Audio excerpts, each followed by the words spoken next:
Hello everybody and welcome to Story Time with me, Miss Anna.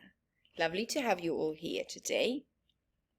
Who of you have been for a visit at a fire station before? Oh, well, me too. I loved it, yeah. My favorite part, they actually gave me all the uniform and I had to put it on and wear it. It was so heavy. I was nearly not able to walk at all. And then my second favorite part was using the hose to put a fire out, that the firemen started in a safe environment. And then my third favorite part was getting into the fire truck. Yeah. Now, in our story, we've got a bright red fire truck. So most fire trucks are red. But here in the UAE, guess what colour our fire trucks are? Yellow. Not just yellow, bright yellow so that you can see them from a distance. Let's see what happens in our story called The Fire Station. The author is Robert Munsch and the illustrator is Michael Martchenko. What an interesting surname, Martchenko. I like it. Michael and Sheila were walking down the street.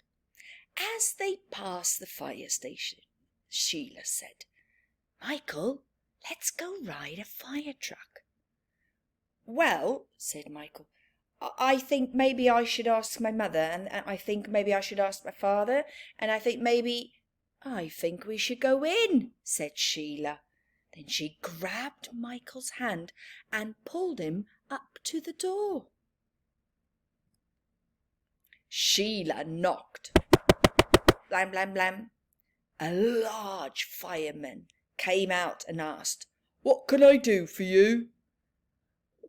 Well, said Michael, maybe you could show us a fire truck and hoses and rubber boots and ladders and all sorts of stuff like that. "Certainly," said the fireman. "And maybe," said Sheila, "you will let us drive a fire truck." "Certainly not," said the fireman. They went in and looked at ladders and hoses and big rubber boots. Then they looked at little fire trucks and big fire trucks and enormous fire trucks.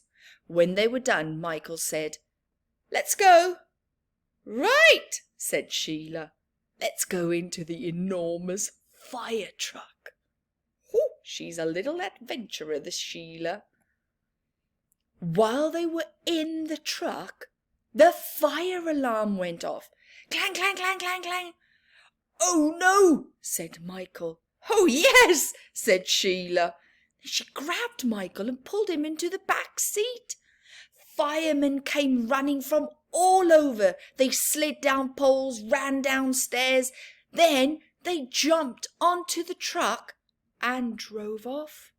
The firemen didn't look in the back seat.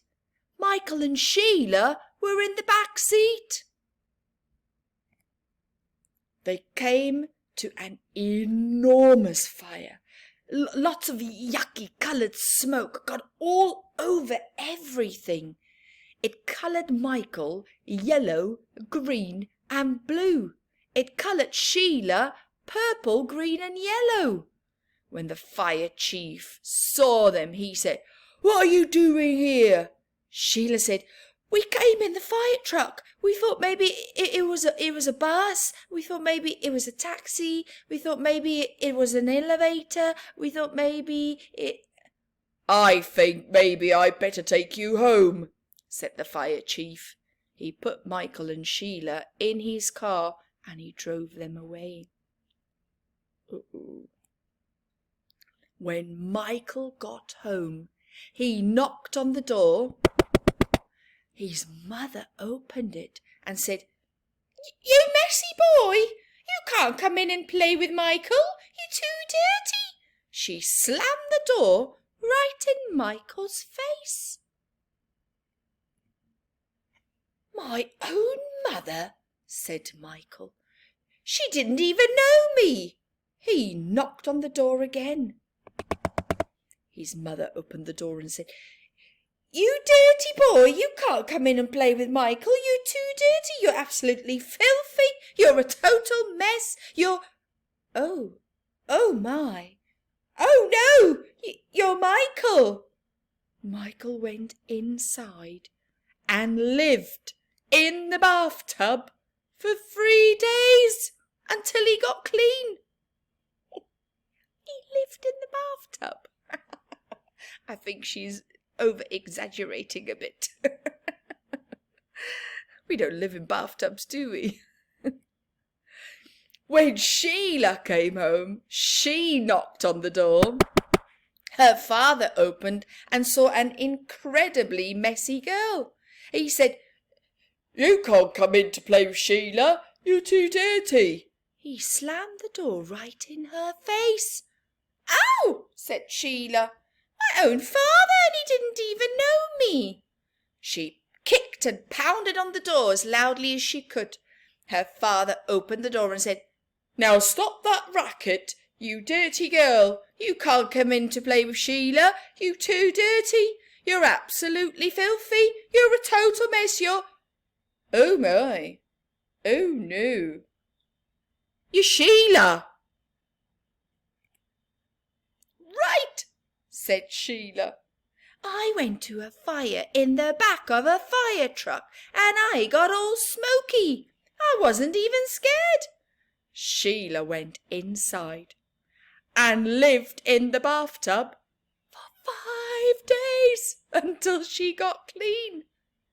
5 days! Oh my goodness. She was even dirtier than Michael. Then Michael took Sheila on a walk past the police station. He told her, If you ever take me into another fire truck, I'm going to ask the police to put you in jail. Jail! Yelled Sheila. Let's go look at the jail. What a great idea. Oh no, yelled Michael, and Sheila grabbed his hand and pulled him into the police station. And there starts another adventure. The end. Oh my goodness, what an adventurer Sheila is. And she can't do it all by herself. No, she's got to take Michael with her and do all these things with her as long as they are safe. I hope you enjoyed the story, and I shall see you next time. Bye-bye.